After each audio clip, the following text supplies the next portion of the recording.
All right, let's talk about something huge, lifelong strength. We're going to break down a super simple but really powerful framework that uses just 5 key exercises. Let's just jump right in. I want you to really think about that for a second. You know how we're always told that fitness has to be the super complicated thing to actually work? Well, what if that's not true? What if the real path to a strong, capable body for the rest of your life was way, way simpler than you ever thought? And that right there, that's the whole idea behind what we're talking about today. We're not getting into fancy machines or spending hours and hours at the gym. Nope, we are talking about the absolute basics, the foundational movements that when you do them right and you do them consistently, can totally change how you feel and move every single day. Okay, so let's dive in with our very first exercise, the plank. This one is all about your core. And let me tell you, your core is the foundation for pretty much every single thing you do all day long. Seriously, don't sleep on this one. I know it looks like you're just holding still, but a good plank lights up your entire core. It's like building an internal weight belt that protects your spine. And that makes everything, from walking up a flight of stairs to hauling in groceries, feel so much easier and safer too. So what's the right way to do it? Okay, get on your forearms and your toes. Now the key word here is tension. Imagine your body is one solid, straight plank of wood. You want to tighten your stomach like you're about to get punched, in a good way, and squeeze your glutes. That's it. Just hold that for, say, 20 to 30 seconds to start out. And here's the #1 mistake pretty much everyone makes. See how the hips are sagging on the left? That is just asking for lower back pain. But look at the right. That straight, rigid line from head to heels, that's what we're aiming for. That's where all the good stuff happens. The great thing about the plank is that literally anyone can do it. If a full plank feels like too much right now, no problem. Just drop down to your knees, you are still building that foundational strength. And hey, when that gets too easy, you can kick it up a notch. Try lifting one leg, or maybe move into a side plank. All right, moving on to our second exercise. This one's a game changer. It's the single leg Romanian deadlift, or RDL for short. Think of this as your secret weapon for balance, which is one of those skills that can really, slip away if you're not paying attention to it. So here's how it works. You're going to shift all your weight onto one leg. And the key is to hinge forward from your hips. It's not about rounding your back. As you lean forward, your other leg extends straight behind you. The seesaw analogy is perfect here. As your top half goes down, your back leg comes up. Now, if there is one thing to remember about the RDL, it's this. Slow down. Do not rush this movement. All the good stuff, all the benefit comes from being slow and controlled. The slower you go, the harder those little stabilizing muscles have to work. And trust me, the faster your balance is going to get better. And listen, you're probably going to feel a little wobbly at first. That's totally normal. Don't be afraid to just lightly hold onto a wall or a chair to help you out. And then once you start feeling more solid, you can make it harder by grabbing a light weight. Okay, next up is an exercise I guarantee you know, but you might not know it like this.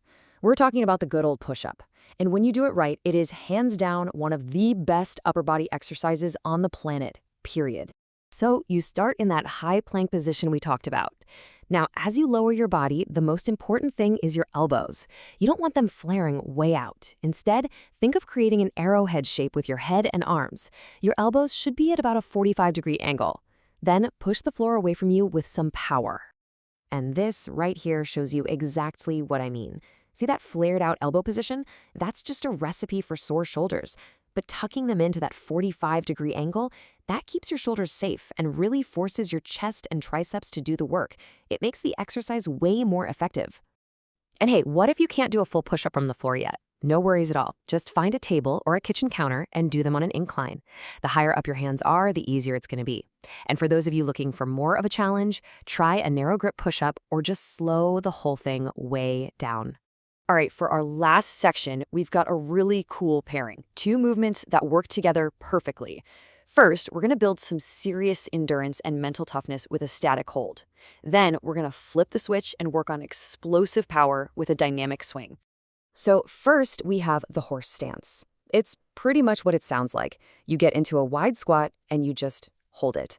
It looks so simple, right? But I promise you, after about 15 seconds, your legs are going to be talking to you. But it's not just a leg exercise. It's an incredible tool for building mental focus. It teaches you how to be strong and calm when things get tough. And then we have its partner in crime, the kettlebell swing. This one is all about generating explosive power. It is amazing for building strength in your glutes and hamstrings, and it'll get your heart rate soaring. It's like strength and cardio all rolled into one awesome package.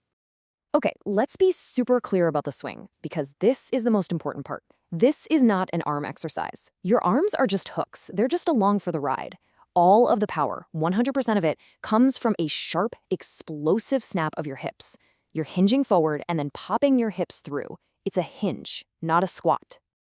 All right, so there you have it, our 5 essential movements. But how do you actually put them all together into a workout that makes sense? Let's lay out the plan. And here it is. Super simple, right? It's a full body workout. You're just going to do 3 sets of each exercise, aiming for the number of reps or the whole time that's listed. And with this one routine, you're hitting your core, your balance, upper body, lower body, and even your cardio. We're covering all the bases. So how often do you have to do this? Check this out. Just 3 times a week. That is it. Just make sure you get a rest day in between. Look, the secret isn't killing yourself in the gym 7 days a week. It's all about being consistent with these super effective workouts. And really, that brings us to what might be the most important point of this whole thing. It's not about being perfect. You're not going to have an amazing workout every single time. It's about the simple act of showing up, doing what you can on that particular day, and just building that momentum week after week. So I'm going to leave you with a question to think about. If you were to start today with just these 5 simple exercises, and you just stayed consistent, what do you think you'd be capable of a year from now? Just imagine.